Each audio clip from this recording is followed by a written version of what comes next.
बनवणार आहोत आंबाड्याचं कालवण। ह्याच्यामध्ये मी घेतलेलं आहे आंबाडा, वांग आणि बटाटा। तर ह्याचं कालवण मी तुम्हाला आज दाखवणार आहे। तर हे बघा, ह्याची रेसिपी बनवते। इथे कढई ठेवलेली आहे, त्याच्यामध्ये तेल घालत आहे। जेवढं आपल्याला तेल पाहिजे असेल तेवढं घ्यायचं आहे। तेल थोडं गरम होऊन द्यायचं आहे। तेल गरम झालं की त्याच्यामध्ये आपण आता कांदा आणि मिरची तेलावर सोडणार आहोत।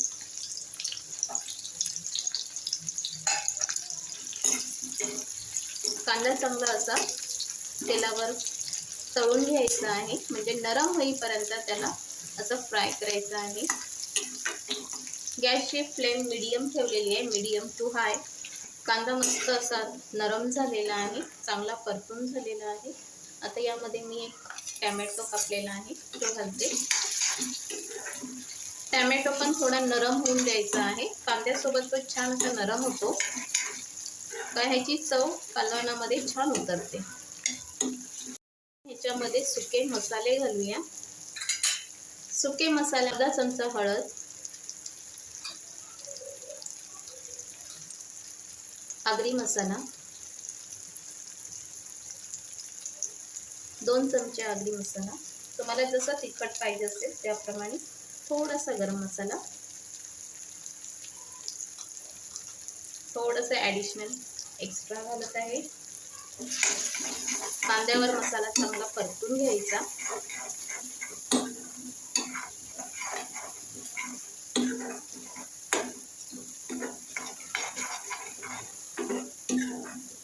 मसाला परतून झालेला आहे। आता स्वच्छ पाण्याने धुतलेली आंबाडी सुकट, बटाटा आणि वांग ॲड करायचं ह्याच्यामध्ये।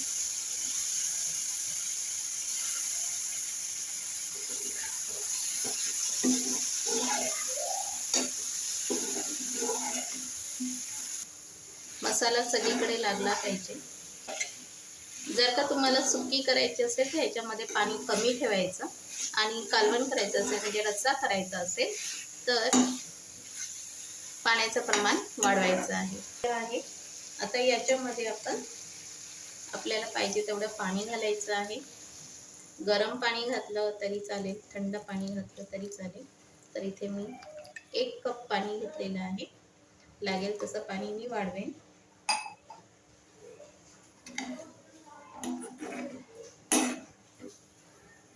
भातासोबत खाण्यासाठी थोडंसं मी पाणी जास्त ठेवलेलं आहे, शिजण्यासाठी सुद्धा पाणी लागते, म्हणून 1 कपा एवढं पाणी मी घेतलेलं आहे।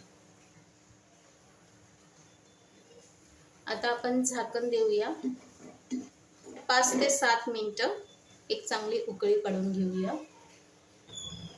तर आता बघा 5 मिनिटं झालेली आहे। आपण आता हे शिजत आलेले आहे, हे बघा। एक चांगली 5 मिनिटाची वाफ काढलेली आहे।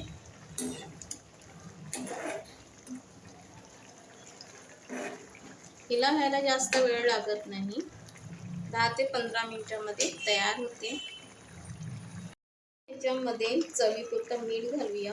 मीठ थोडंसं म्हणजे चवीपुरतंच घालायचं आहे, कारण ती मच्छी समुद्राची आहे, सुकी आहे, तिला मीठ असते, म्हणून आपण थोडंसं मीठ घालतोय। तुम्हाला किती मीठ लागत असेल तेवढं घालायचं आहे।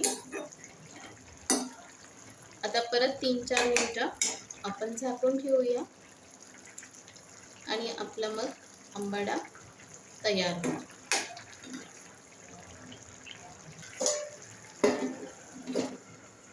3 ते 4 मिनिटं आपण एक वाफ काढूया।